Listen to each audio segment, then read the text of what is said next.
Hello बच्चों, आज हम करेंगे चैप्टर नंबर 5 की फुल रिवीजन। इसमें मैं कोशिश करूंगी कि 5.1 एंड 5.2 जो एएन है हमारा, उससे रिलेटेड मैक्सिमम चीजें आपको समझा दूं और उसका बेसिक कंसेप्ट से लेकर जो मोस्ट इंपॉर्टेंट क्वेश्चन है आपके एनसीईआरटी के, हम वो इस वीडियो में डिस्कस करें। ठीक है, तो इस वीडियो को एंड तक जरूर देखें, लाइक करें, शेयर करें और सब्सक्राइब करें। Thank you. चलिए शुरू करते हैं अपनी चैप्टर में एक्चुअली में है क्या। ठीक है, देखिए सबसे पहले बात की जाती है किसी चीज के सीक्वेंस की। जैसे मान लीजिए आपका स्कूल है, आप अपने स्कूल गए, आप अपने स्कूल में पहले अपने स्कूल में एंटर करेंगे, फिर अपने रूम में जाएंगे, फिर आप अपना बैग वहां पर अच्छे से अपने बेंच पर रखेंगे, फिर आपकी असेंबली की बेल होगी, फिर आप असेंबली में जाएंगे, वहां पर फिर आपको एक ऑर्डर होगा जिस ऑर्डर में आपको प्रेयर करनी होती है, फिर आपको वापस से अपने रूम में आना चाहिए। ऐसा नहीं होता कि आप स्कूल के अंदर गए और बेल बज गई और आपको लंच ब्रेक मिल गया, ऐसा तो नहीं होता ना। एक सीक्वेंस फॉलो होता है, एक पैटर्न को फॉलो किया जाता है। जैसे अगर मान लीजिए मुझे घर में खाना बनाना है, तो ऐसा तो नहीं होता फ्रिज में से सब्जी निकाली मैंने और कढ़ाई में डाल दी और मेरा खाना बन जाएगा, सब्जी बन जाएगी, नहीं। उसके लिए भी एक पैटर्न होता है कि अच्छा सब्जी निकाली, उसको चॉप करो, मसाला इंग्रेडिएंट तैयार करो अपना, और फिर उसके बाद वो प्रोसेस में आता है, राइट। तो यहाँ पर भी जब नंबर्स का कुछ सीक्वेंस बनता है, एक नंबर्स जब किसी पैटर्न को फॉलो करती है, तो वहां पर आपका क्या बनता है, एक सीक्वेंस बनता है। ठीक है, एक पैटर्न को फॉलो करेगी तो क्या बनेगी, एक सीक्वेंस बनेगी। जैसे मान लीजिए मेरा मन कर रहा है कि मैं ना सारे इवन नंबर की बात करूं, तो 2 4 6 8 10 इवन नंबर मतलब सम संख्या की बात की है मैंने, इवन नंबर। ठीक है, 2 4 6, तो क्या कर रहे हैं, ये एक पैटर्न को फॉलो करें, एक सीक्वेंस को फॉलो करें। क्या फॉलो करें, देखो 2 2 2, सबके बीच में गैप कितने का आ रहा है, 2 का, राइट। अगर मान लीजिए मैंने ऐसे ही नंबर ले लिए 1 3 5 7 9 सो ऑन। अब इनके बीच में देखो, ये भी एक पैटर्न को फॉलो कर रहे हैं, 2 2 2 2 2, लेकिन दोनों ही डिफरेंट है। ये भी 2 को फॉलो कर रहा है, 2 2 2 2 को फॉलो कर रहा है, ये भी कर रहा है, लेकिन दोनों ही क्या है, डिफरेंट है, लेकिन दोनों ही क्या है, एक सीक्वेंस है। क्लियर है, क्या है, एक सीक्वेंस है। लेकिन मुझे किसके साथ काम करना है, मुझे जो मेरी जो 10th क्लास के चैप्टर में है वो हमारी है अर्थमेटिक प्रोग्रेशन। ठीक है, वो क्या हमारी एपी है, उस एपी को हमें कैसे पहचानना होता है वो डिस्कस कर लेते हैं, ध्यान से सुनेंगे, राइट। जैसे मान लीजिए मैंने कहा 2 4 6 8 10 सो, राइट। सीक्वेंस तो है ही, लेकिन मुझे कौन सी वाली सीक्वेंस के साथ काम करना है, मुझे उस सीक्वेंस के साथ काम करना है जिसमें इनके बीच का जो गैप होता है वो सेम हो। इनके बीच का गैप कैसा होना चाहिए, बिल्कुल सेम होना चाहिए। जैसे यहाँ पर कितने का गैप है, 2 का, यहाँ पे भी 2 का, +2 का है, यहाँ पे भी +2 का, यहाँ पे भी कितने का है, +2 का, राइट। अगर मान लीजिए मैंने एक लिखी एपी 1 2 5 6 7, अब मैं देखती हूँ कि क्या ये मेरे जिसके साथ मुझे काम करना है, क्या ये वो वाली सीक्वेंस है, क्या ये एपी है। कैसे चेक करेंगे, देखो इनके बीच का गैप +1, इनके बीच का गैप कितना आ रहा है, इनके बीच का गैप +1, इनके बीच का गैप +1, तो क्या ये हमारी वाली एपी है जो मुझे चाहिए, जिसके साथ मुझे काम करना है, क्या ये एपी होगी, नो ये नहीं होगी, क्योंकि यहां पर गड़बड़ हो गई, यहां पर गड़बड़ हो गई है, राइट। क्या ये एपी होगी, बिल्कुल होगी, क्योंकि इन सब में गैप कितने का आ रहा है, 2 2 का आ रहा है, राइट। क्लियर है ये बात, चल आगे देखते हैं। अब ध्यान से सुनेंगे, 2 4 6 8 10, मुझे ये तो पता चल गया कि भाई ये हमारी क्या है, एपी है। क्या है, ये मेरी एपी है, ये मुझे समझ आ चुका है। लेकिन अब इसमें क्या क्या चीजें होती है वो ध्यान से समझेंगे। जो ये फर्स्ट जगह पे बैठा है, फर्स्ट पोजीशन पे जो पर्सन बैठा है उसको मैं नाम बोलूंगी A1। जो सेकंड पोजीशन पे बैठा है उसको क्या बोलेंगे, A2। जो थर्ड पोजीशन पे बैठा है इसको क्या बोलेंगे, A3। जो फोर्थ पे बैठा है उसे क्या बोलेंगे, A4। जो फिफ्थ पे बैठा है A5, और कोई dot dot dot dot dot dot nth position पे भी तो बैठा होगा ना, nth पोजीशन भी तो कोई होगी, nth पोजीशन। ये पहली पोजीशन पे कौन आया हुआ है, 2 आया हुआ है। दूसरी पोजीशन पे कौन है, 4 है। पांचवी पोजीशन पे कौन है, 10। कोई nthवी पोजीशन पे भी तो बैठा होगा, उसको हम क्या बोल देते हैं, AN। क्लियर है, इसकी कोई ना कोई वैल्यू होगी, वो मुझे नहीं पता। क्लियर है, A1 A2 A3 A4 A5 dot dot dot क्या आ गया हमारा, AN आ गया, राइट। चलिए अब इसको ना थोड़ा अच्छा नहीं लगता तो इसको हम A बोल देते हैं डायरेक्टली, यानी कि A = A1, ये कोई फर्क नहीं पड़ता। हिंदी वालों के लिए बता देती हूँ, ये होता है हमारा पहला पद। ये क्या है, हमारा पहला पद। इसको क्या बोलेंगे, A1 को क्या बोलेंगे, पहला पद। A2 को क्या बोलेंगे, दूसरा पद। A3 को क्या बोलेंगे, तीसरा पद। A4 को क्या बोलेंगे, चौथा पद। A5 को क्या बोलेंगे, पांचवा पद। और AN को क्या बोलेंगे, nवा पद। आई होप क्लियर है, इतनी बात सबको समझ आ गई, राइट? कि हम अगर मैं बात करूं, मैं बोलती हूं मुझे ना A10 के बारे में बात करनी, तो इसका मतलब 10th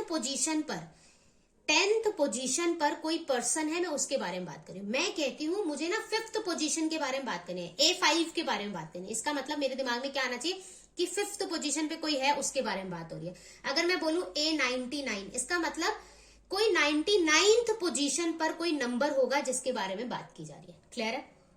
अब यहां से एक चीज और समझ आती है, वो क्या? यहां देखते ही मुझे क्या पता चलना चाहिए, n की वैल्यू कितनी है 5। यहां देखते ही मुझे क्या पता चलना चाहिए, n की वैल्यू कितनी है 10। यहां देखते ही मुझे क्या पता चलना चाहिए, n की वैल्यू कितनी है 99। मैं बोलती हूं कि मुझे A999 के साथ काम करना, मुझे ये बताओ क्या है। उसको तो मारो गोली, सबसे पहले मुझे ये देखते ही मेरे दिमाग में क्या आना चाहिए कि n की वैल्यू कितनी है 999। क्लियर है? जैसे ये लिखा है A3, मुझे नहीं पता A3 पे क्या है, मुझे नहीं पता, लेकिन मुझे ये देखते ही क्या समझ आया कि n की वैल्यू कितनी है, मेरी 3 है। आगे की बात की बात है। क्लियर है मेरी बात? ओके, अब और इतनी बात सबको क्लियर है? अब यहां पर आती है बात कॉमन डिफरेंस की। अब बात आती है किसकी? कॉमन डिफरेंस की। कॉमन डिफरेंस की बात होती है जिसको हिंदी में बोला जाता है सार्व अंतर। क्लियर है? दोनों को मेंशन डी से ही करते हैं। कैसे निकालते हैं हमेशा याद रखें, सेकेंड टर्म में से फर्स्ट टर्म को माइनस किया जाता है। सेकेंड टर्म में से फर्स्ट टर्म को माइनस किया, आंसर क्या आया 2। मान लीजिए मैं इन दोनों को उठा रही हूं, तो यहाँ पे सेकेंड टर्म कौन है 10। 10 में से मैं माइनस किसको करूंगी 8 को, आंसर कितना है 2। सबका डिफरेंस 2 ही आ रहा है ना। अभी मैंने चेक किया था कि इनके बीच का डिफरेंस कितना है 2 है, तो वही उसी को क्या बोलते हैं हम, कॉमन डिफरेंस बोलते हैं। कॉमन डिफरेंस क्यों बोलते हैं? क्योंकि सब में एक जैसा ही डिफरेंस है। इतनी बात भी क्लियर है? क्लियर सबको? ए पता चल गया, डी पता चल गया क्या होता है, एन समझ आ गया क्या होता है। ओके, अब इस क्वेश्चन में एक क्वेश्चन सॉल्व करते हैं। इसी क्वेश्चन से हम सॉल्व करेंगे। देखिए, मैंने आपको कहा मुझे ना A50 निकाल कर दिखाइए। ये मैंने आपको AP दी हुई है, ठीक है। मैं कहती हूँ A50 निकाल कर दिखाइए। मेरे माइंड में क्या आना चाहिए, मुझे नहीं समझ आया ये सब, मुझे ये देखते ही क्लियर है कि n की वैल्यू तो 50 है, 100%। क्लियर है? अब इसके लिए क्या फॉर्मूला बनाया गया है, an a प्लस में n-1 d। ए का मतलब वही जो फर्स्ट पोजीशन पे पर्सन है, डी का मतलब वही हमारा common difference, N number of term, number of पद कितने हैं इसके अंदर वो। क्लियर है? चलिए अब देख लेते हैं हमारे पास इंफॉर्मेशन क्या क्या है। मेरे को ये पता है ए की वैल्यू है 2, डी की वैल्यू कितनी है, second term minus first term यानी 4 - 2 यानी कि 2। मुझे ए पता है, डी पता है और एक एन भी पता है। मेरी बात बहुत ध्यान से सुनना, यहाँ पे 1 2 3 4 चीजें ऐसी हैं जिनके बारे में मुझे कुछ नहीं पता। आपको एग्जाम में 4 में से 3 चीजें हर हाल में मिलेगी। आपको क्वेश्चन को ध्यान से रीड करना है कि 3 चीजें वो हमें क्या प्रोवाइड कर रहा है, तभी वो चौथी क्वेश्चन पूछेगा आपसे, राइट। अब देखें, एन तो मुझे नहीं पता, लेकिन एन की वैल्यू कितनी पता है 50, रख देते हैं। ए की वैल्यू कितनी है 2, एन की वैल्यू कितनी है 50 -1, डी की वैल्यू कितनी है मेरे पास 2, ये 49 हो जाएगा।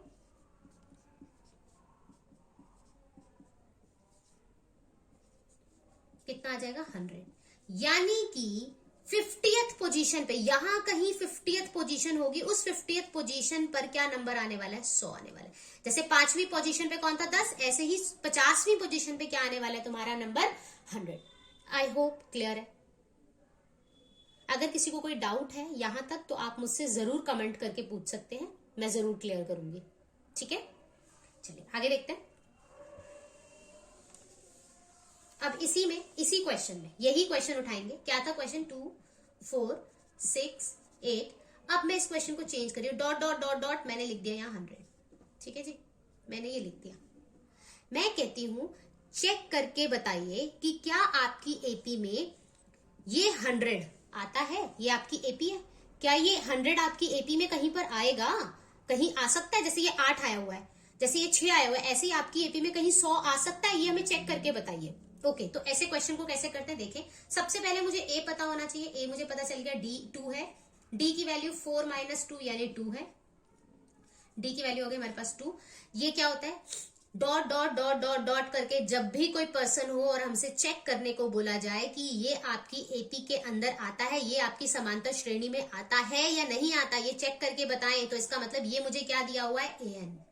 हमेशा याद रखें, ये में क्या दिया हुआ है an दिया हुआ है। तो अब मेरा फॉर्मूला क्या कहता है, an, a प्लस में n-1 d। ओके, अब देखें मुझे an पता है 100 है, ठीक है, a पता है 2 है, n मुझे नहीं पता, इसका मतलब यहां पर क्वेश्चन मार्क किसके ऊपर है, n के ऊपर है। d की वैल्यू कितनी थी 2, 100 इक्वल टू 2, n इधर जाएगा मल्टीप्लाई होगा 2n माइनस 2, 2 से ये 2 कट गया तो क्या बच गया 100 इज इक्वल्स टू 2n, ये से कट जाएगा तो क्या आएगा 50, यानी n की वैल्यू क्या कह रहा है 50, यानी a 50 इज इक्वल टू आपका क्या होगा 100 होगा, यानी 50वीं पोजीशन। अभी मैंने क्वेश्चन सॉल्व किया था 50th पोजीशन पे क्या आने वाला है मेरा 100 आने वाला है, यानी 50वां पद, जो आपका 50वां पद होगा वो कितना होगा आपका 100। क्लियर है ये बात, आई होप समझ आया इतना सबको। चलिए अब अपनी एनसीईआरटी के साथ काम करना शुरू करते हैं, उसके साथ साथ हम एक्सप्लेन करते चलूंगी मैं कि कहीं पे भी कोई प्रॉब्लम ना हो। ओके, कहता है आपको ये एक दे दिया है, a की वैल्यू 10 दे रहा है, वो d की वैल्यू 10 दे रहा है, कहता है एपी बनाकर दिखा दो। क्या करो, एपी बनाकर दिखा दो। देखो एक तो होता है प्रोसेस, कैसे देखते हैं करते हैं। देखो पहली पोजीशन A1 होती है, अभी अभी बताया, दूसरी होती है A2, तीसरी होती है A3, फिर A4, 4 काफी होती है, 3 भी बहुत होती है, राइट। तो A1 की वैल्यू तो डायरेक्टली 10 हो जाती है। क्लियर है ये बात। अच्छा अब A2 जो निकालते हैं वो क्या होगा, A1 प्लस में D, यानी कि 10 प्लस में 10, यानी आंसर कितना आ जाएगा 20। A3 क्या होगा हमारा, A3 होगा A2 प्लस में D, तो A2 की वैल्यू कितनी आई थी 20 प्लस में D, D की वैल्यू कितनी है 10, तो आंसर कितना हो जाएगा 30। A4 भी निकाल लेते हैं, A4 क्या होगा A3 प्लस में D, A3 की वैल्यू कितनी है 30 और ये कितना है 10, तो ये आंसर कितना आ जाएगा 40। That's it. तो आपकी एपी क्या आ गई 10, 20, 30, 40 सो ऑन। क्लियर है। दूसरा तरीका, मुझे पता है A क्या है 10, अच्छा वो क्या कहता है D क्या है 10, तो नेक्स्ट टर्म क्या होगी एड ऑफ 10, 10 कर दो ऐड, इसमें कितना होगा 20, नेक्स्ट टर्म क्या होगी प्लस 10, कितना होगा 30, नेक्स्ट टर्म क्या होगी प्लस 10, कितनी होगी 40, नेक्स्ट टर्म क्या होगी 50। क्लियर है या नहीं, समझ आया। यही तो हमने किया है, इसको हमने ऐसे लिख के किया है, इसको हम ऐसे कर लेते हैं। क्लियर है, क्योंकि जो ये एपी है उसमें डी पॉजिटिव है, तो यानी कि ऐड होता जाएगा, अगर नेगेटिव होता तो हम माइनस करते चले जाते। क्लियर है ये बात। इसी का दूसरा पार्ट देख लेते हैं। देखिए इसी के दूसरे पार्ट में देखो, ए कहता है -2 है और डी की वैल्यू क्या है 0 है। ठीक है, आपकी मर्जी, आप ऐसे सॉल्व करें या ऐसे, मैं ऐसे सॉल्व करके दिखा रही हूँ। देखिए -2, अब वो कहता है इसमें ना 0 ऐड करूं, तो -2 में 0 ऐड करूंगी तो -2 ही तो आएगा। फिर कहता है 0 ऐड करो, अच्छा फिर कर लेते तो -2 ही तो आएगा। फिर कहता है 0 ऐड करो, क्या आएगा -2, तो ये एपी क्या बनेगी -2 -2 -2 -2 -2। क्लियर है। एक इसका तीसरा पार्ट नहीं, तीसरा नहीं, हाँ तीसरा देख लेते हैं। कहता है a equal to 4 and d equal to -3। अब देखिए जरा ध्यान से, ठीक है, यानी कि पहले पोजीशन पे तो भाई हमारा 4 आ गया, अगले पे कहता है -3 होना चाहिए, तो 4 में से -3 जाएगा तो कितना बचेगा 1 बचेगा। अगेन क्या होना चाहिए -3 होना चाहिए, तो अब 1 में से -3 करेंगे तो क्या बचेगा -2, तो ये आएगा -2। अब क्या आना चाहिए, फिर से -3 होना चाहिए, तो -2 में से -3 कर देंगे तो आंसर आ जाएगा -5। क्या बन जाएगी आपकी ये एपी। क्लियर है नहीं, इसको ऐसे भी सॉल्व कर सकते हैं, मैं ऐसे भी सॉल्व करके दिखा देती हूँ। देखिए इसी में कर लेते हैं। पहला नंबर सेम यानी 4। दूसरा नंबर क्या करना है, देखो दूसरे नंबर में क्या करना है 4 और d क्या है हमारे पास यहाँ पे -3, तो -3 कर देंगे तो आंसर कितना आ जाएगा 1। फिर A3 कैसे निकालते हैं, A2 प्लस D, A2 क्या है हमारे पास 1 और D क्या है हमारे पास, देखिए जरा -3, तो आंसर कितना आ जाएगा -2। यहाँ पे देखें A4 कैसे निकालेंगे, A3 प्लस में D कितना है मेरे पास -3, तो आंसर कितना आ जाएगा -5। आ गया सेम। आपकी मर्जी है, आप किसी भी तरीके से सॉल्व कर सकते हैं। देखिए चेक करना है कि एपी है या नहीं, ऐसे क्वेश्चन पेपर में बहुत आते हैं। ठीक है, पेपर में ये लगाकर चलें कि एक 1 मार्क का क्वेश्चन जरूर आएगा जिसमें ये बोलेगा कि चेक करिए कि ये आपकी एपी है या नहीं, इसका डिफरेंस निकाल कर दिखाइए, कॉमन डिफरेंस या सारवंतर निकाल कर दिखाइए, तो ऐसा क्वेश्चन पेपर में बन सकता है। तो कैसे चेक करेंगे, देखो अगर 4 नंबर ये दिए हैं तो सब पे चेकिंग करना है, जितने नंबर आपको दिए जाएंगे उन सब पे चेक पॉइंट करना होता है। कैसे चेक करते हैं, अगर ये एपी है तो एपी का मतलब ये है कि जो कॉमन डिफरेंस है वो सबका सेम होना चाहिए। जो हम जिसको हम डी बोलते हैं वो सेम होना चाहिए सबका, यानी जो सारवंतर निकालने वाले हैं, जो हम सारवंतर निकालेंगे वो कैसा होना चाहिए, बिल्कुल सेम होना चाहिए सबका। तो ठीक है, कर लेते हैं, पहले इसका निकालते हैं। तो क्या कहा था, कैसे निकालेंगे D, second term minus first term, यानी √8 माइनस √2। क्या मैं √2 को लिख सकती हूँ, √2 को लिख सकते हैं, कैसे लिखेंगे देखो, राइट। तो ये इसका पार्टनर, जिसका पार्टनर बन जाएगा वो रूट से क्या होता है, बाहर आ जाता है। तो इसका पार्टनर बन गया तो ये बाहर आ जाएगा, इसका पार्टनर नहीं है तो वो अंदर का अंदर रह गया। क्लियर है, -√2। मेरे पास ये देखो ध्यान से, ये 2x है और ये x है। √2 को ना मैंने x बोल दिया। अच्छा, 2x में से x जाएगा तो एक x बचेगा या नहीं बचेगा। तो इसका मतलब बहुत ध्यान से, ये भी हम ऐसे ही माइनस कर सकते हैं। मेरे पास 2√2 है, माइनस उसमें से कितना करना है, 1√2। तो 2 में से 1 चला जाएगा तो कितना बचेगा, 1√2। क्लियर है, तो यानी डी तो यहाँ पर आया है √2। चलो अब इन दोनों को चेक कर लिया, अब इन दोनों को चेक करते हैं। तो इसमें कैसे करेंगे, फिर से सेकंड टर्म कौन है, √18 -8। ठीक है, अब 18 को देखते हैं कैसे लिखेंगे, देखो 3 जिसका पार्टनर बन जाएगा वो बाहर आ जाएगा। तो 3 बाहर आ गया, 2 का पार्टनर नहीं बना। √8 को अभी लिखना सीखा था, 2√2। देखो 3√2 में से 2√2 मैंने घटा दिए तो कितने बच जाएंगे, 1√2। तो यहाँ पे भी डी बिल्कुल सेम आया मेरा। चलो ये दो जगह तो डी बिल्कुल सेम आ गया। अब ये तीसरी टर्म रह गई ये। अब यहाँ कैसे चेक करेंगे, फिर से वही बात, सेकंड टर्म कौन है, √32 माइनस √18। अच्छा 32 को भी देख लेते हैं कैसे लिख सकते हैं। बच्चों की तरह काम करेंगे, बिल्कुल बच्चों की तरह है ही हम बच्चे, राइट। देखो किस किस का पार्टनर बन गया, इसका पार्टनर बन गया, इसका पार्टनर बन गया। तो ये 2 बाहर, ये 2 बाहर, 2 2 जा 4, अकेला 1 बच गया यहाँ पे 2।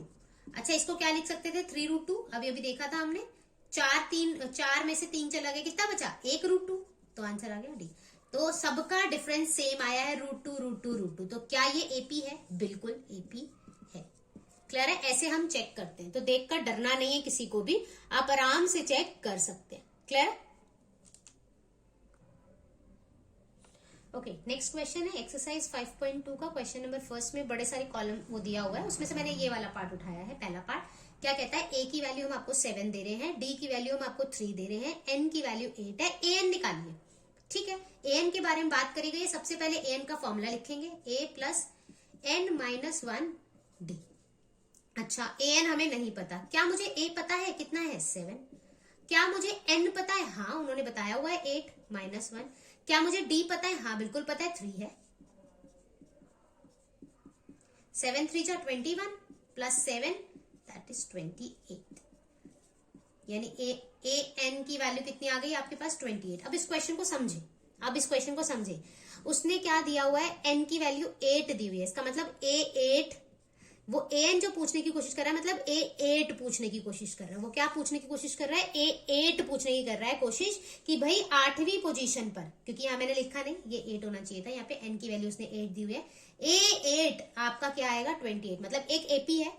बनाए इसको एपी को, चलो बनाते हैं। देखो मैंने कैसे कहा था, 7 ये प्लस में है तो प्लस होती जाएगा, +3 तो कितना आ जाएगा 10। फिर +3 करेंगे तो कितना आ जाएगा 13 आ जाएगा। फिर +3 करेंगे तो कितना आ जाएगा 16। ठीक है, ये एक मेरे पास एपी दी हुई है उन्होंने। इसकी 8वां जो नंबर आएगा, जो इसकी 8वां जो नंबर आने वाला है, 8th पोजीशन जो है, ये कैसी है, पहली पोजीशन, ये दूसरी पोजीशन, ये तीसरी, ये चौथी। तो 8वीं पोजीशन जो होगी वहां पर क्या नंबर होने वाला है, 28। समझ आया ये बात, राइट। एक क्वेश्चन और देख लेते हैं, इसी का ही है, ऐसा ही एक और क्वेश्चन है, वो देख लेते हैं। इसी का ही पार्ट है, कौन सा है, चौथा पार्ट है। देखो ए की वैल्यू देता है वो 18.9। पॉइंट देखकर बच्चे डर जाते हैं, बिल्कुल नहीं डरना है। सेम प्रोसीजर सबके लिए फॉलो करना है। ये इसका पार्ट है, 4th पार्ट है। देखें वही है, ए एन के बारे में बात चल रही है, तो ए एन का फॉर्मूला लगाएंगे, a प्लस में n - 1 डी। अच्छा अब देखें, ए एन की वैल्यू उन्होंने दी हुई है 3.6, ओके। ए की वैल्यू उन्होंने दी है -18.9, ओके। एन की वैल्यू मुझे नहीं पता, डी कितना है मेरे पास 2.5। अच्छा इस माइनस वाली टर्म को इधर ले आए, चलो पहले इसको सॉल्व करते हैं। 18.9 ले आते हैं इधर, 3.6, ये कितना हो जाएगा 2.5n माइनस 2.5, इसको मैंने इसके साथ मल्टीप्लाई करा और इसके साथ किया, ठीक है, कंफ्यूज नहीं होना, ये माइनस की टर्म इधर आ जाएगी तो किसकी हो जाएगी, प्लस की, इन दोनों को ऐड करेंगे, 22.5 is equals to 2.5n minus 2.5, ये माइनस की टर्म है, इधर भेज दें तो किसकी हो जाएगी, प्लस की, तो 22.5 प्लस में 2.5 इज इक्वल्स टू 2.5n, इन दोनों को जब हम ऐड करेंगे तो कितना आ जाएगा, 25.0 और ये 2.5n। अब देखो मल्टीप्लाई की टर्म है, इधर जाएगी तो किसकी हो जाएगी, 2.5, इस पॉइंट का कोई मतलब नहीं है, इस पॉइंट को हटा दें, कितना आ जाएगा, 10 इक्वल टू n, देखो 25 से 25 कट गया, n की वैल्यू कितनी आ गई, 10। इसका क्या कहने का मतलब है, इसका कहने का मतलब है एक एपी है जिसमें 10वीं पोजीशन पर कौन बैठा हुआ है, 3.6, उसकी 10वीं पोजीशन पर कौन बैठा हुआ है, 3.6 बैठा हुआ है, पहली पोजीशन पे कौन बैठा है, माइनस 18.9, समझ आया। तो अगर मैं कहूं 10वीं पोजीशन पर जो नंबर है वो बताओ कौन है, तो 3.6, समझ आया। तो ये इस तरीके से, मैं फिर कह रही हूं 4 चीजें होती हैं, उसमें से 3 इंफॉर्मेशन आपको गिवन होगी, चौथी आपको निकालनी होगी, क्लियर है। ओके, क्वेश्चन नंबर 4 है ये आपका, देख लीजिए एक बार। कहता है which term of AP 3, 8, 13, 18 dot dot dot dot is 78। वो कहता है कौन से पद पर आपका 78 आने वाला है। अब पद के ऊपर क्वेश्चन है तो इसका मतलब n के ऊपर क्वेश्चन है। कौन सी पोजीशन, पहली पोजीशन पे आप 3 दे रहे हो, दूसरी पे 8 दे रहे हो, ये कौन सी पोजीशन पे आने वाला है, इसका मतलब किसके ऊपर क्वेश्चन मार्क है, n के ऊपर। जब भी पूछा जाए check whether it is in your term और नॉट, वो आपकी टर्म में है या नहीं है, आपका पद कौन सा है कौन सा नहीं है, ये आपके पद में है या नहीं, तो इसका मतलब वो क्वेश्चन किसके ऊपर पूछ रहा है, n के ऊपर पूछ रहा है। जब क्वेश्चन पोजीशन पर आ जाए कि भाई किसकी पोजीशन की बात की जा रही है, पोजीशन की आ जाए, टर्म की आ जाए, इसका मतलब वो क्वेश्चन किसके ऊपर पूछ रहा है, n के ऊपर पूछ रहा है, क्लियर है। a की वैल्यू कितनी है हमारे पास, 3, d कितना है, 8 में से 3 माइनस करेंगे तो आंसर आ जाएगा 5। ये क्या है, अगर n के ऊपर क्वेश्चन है तो ये क्या है, डॉट डॉट डॉट, ये क्या है हमारे पास, ये हमारे पास है an। क्यों, देखिए ध्यान से सुनेंगे, देखो ये तो मेरी 4th पोजीशन पर है, ये मेरी 3री पोजीशन पे, ये मेरा 2री पोजीशन पे, ये कौन सी पोजीशन पे मुझे तो नहीं पता, ये कौन सी जगह पर आया हुआ है, डॉट डॉट डॉट, ये नंबर लिखा हुआ है ना मैंने, कौन सी जगह पर आया मुझे तो नहीं पता, तो मैं इसको क्या बोलूंगी, an ही बोलूंगी ना, क्लियर है। तो an इक्वल टू कितना है, 78। अब अपना फॉर्मूला लगाते हैं, an equal to a plus n minus 1 d। an कितना है 78, a कितना है 3, n हमें नहीं पता -1, d हमारे पास कितना है 5। 78 इज इक्वल्स टू 3। अब ये 5 इससे मल्टीप्लाई होगा, 5n माइनस 5। ये देखें इन दोनों को सॉल्व कर लेते हैं, नंबर है, 5 में से 3 जाएगा तो कौन बचेगा, माइनस का 2 प्लस 5n इक्वल टू 78। इसको इधर भेज दें तो 78 माइनस की टर्म इधर प्लस हो जाएगी 5n, ये कितना हो जाएगा 80 divided by 5 equals to n, इसको काट देते हैं तो आ जाएगा आंसर 16। तो n क्या हो गया हमारे पास 16, यानी कि वो 16th पोजीशन यानी 16वां पद है जिसके ऊपर क्या आया होगा हमारा 78, यानी A16 क्या है हमारे पास 78, क्लियर है।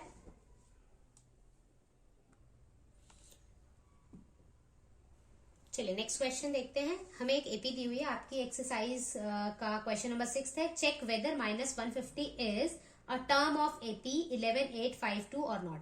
हिंदी में वो ये कहने की कोशिश कर रहा है कि जो आपका 150 माइनस का 150 है वो आपके इस समांतर श्रेणी में आता है या नहीं आता है। आपको ये चेक करना है कि इस समांतर श्रेणी में -150 आता है या नहीं आता है, यानी कि ये इसका पार्ट है या नहीं, यानी कि कहीं ना कहीं किसी ना किसी पोजीशन पर -150 आएगा या नहीं आएगा, हमें ये चेक करना है। तो मतलब सेम क्वेश्चन हो गया।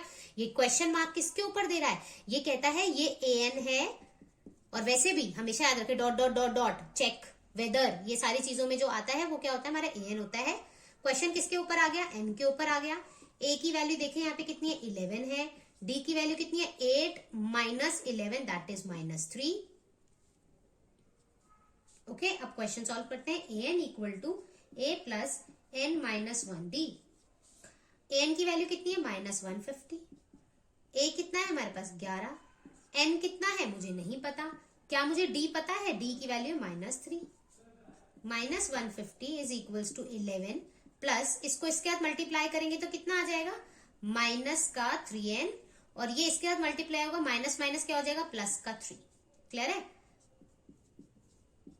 11 और 3 कितने होते हैं, 14 माइनस 3n, इसको प्लस की टर्म में इधर आ जाएगी, माइनस का हो जाएगा, इक्वल्स टू माइनस 3n।